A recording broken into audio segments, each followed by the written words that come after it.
Guys, may 4 pieces akong saging. Ganito na yung itsura niya kasi nga inilagay ko sa sa freezer.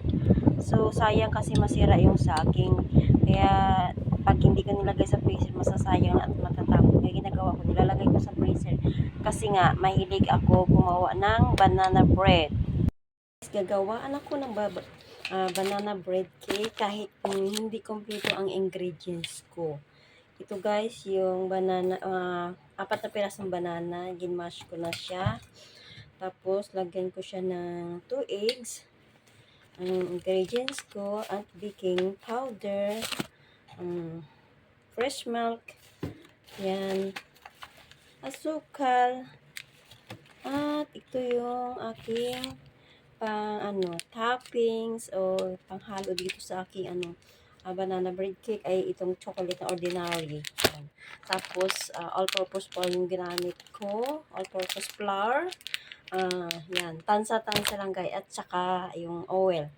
Tansa-tansa lang guys ako pag gumawa kasi nga kumbaga kami lang naman ang kakain kahit hindi na kompleto ang ingredients. Yan. At konting 1 teaspoon na salt, balance sa tamis. Yan. Yan, balance sa tamis guys. Yan lang ang ingredients ko. Simple lang.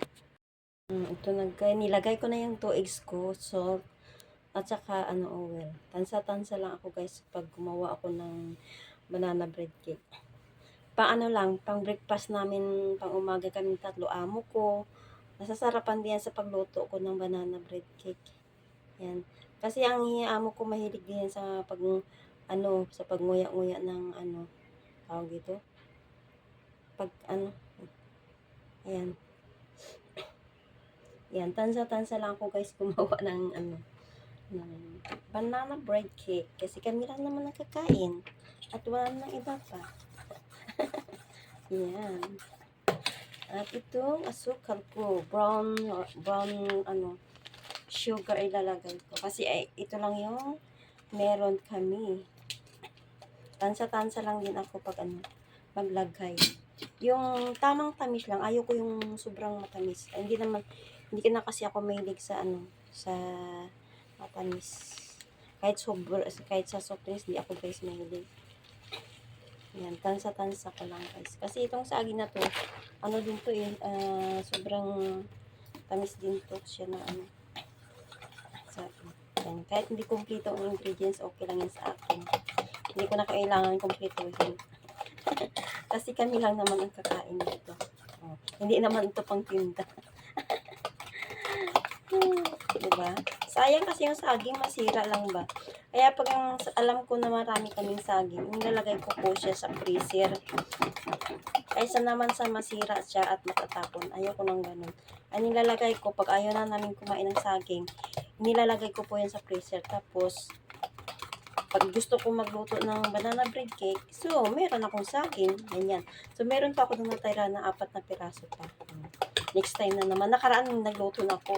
Tapos, pinamimigay ko yung niluto ko sa mga dito sa sa mga tauhan ni amo. Nasasarapan yan sila.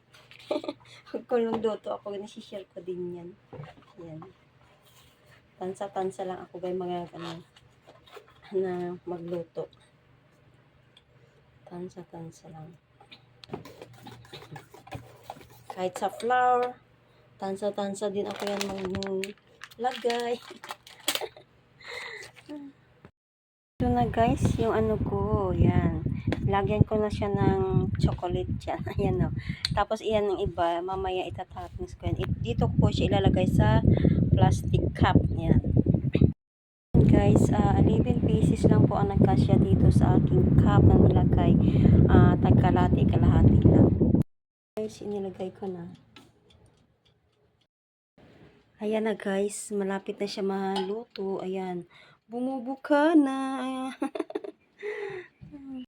Guys, luto na po ang ating banana bread cake. O, diba po? Simpleng ingredients lang pero masarap. Yan lang po.